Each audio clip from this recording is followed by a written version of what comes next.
The Impassion 130 trial was set up to test the hypothesis that the immune checkpoint inhibitor atezolizumab could improve outcome for patients with metastatic triple-negative breast cancer who receive first-line chemotherapy with nab-paclitaxel.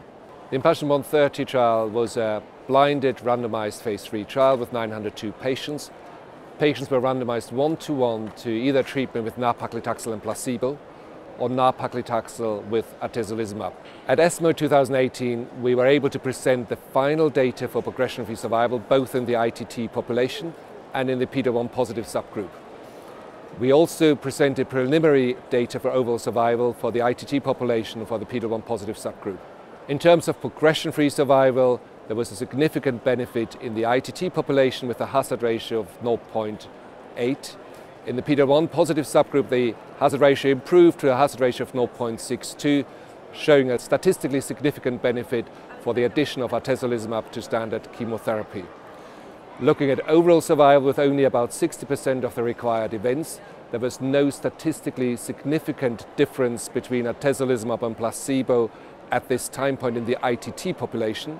However, looking at patients with PD-L1 positive tumors, there was a clear difference in overall survival, with 15.5 months overall survival for patients receiving placebo and nab-paclitaxel compared to 25 months for patients receiving atezolizumab, which is 9.5 months difference in overall survival.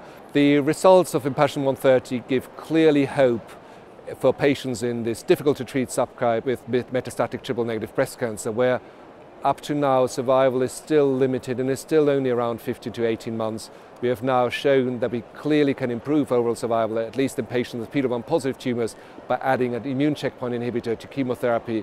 That personally gives me a lot of hope and will be the basis for further research in this area to improve for some of the other subgroups.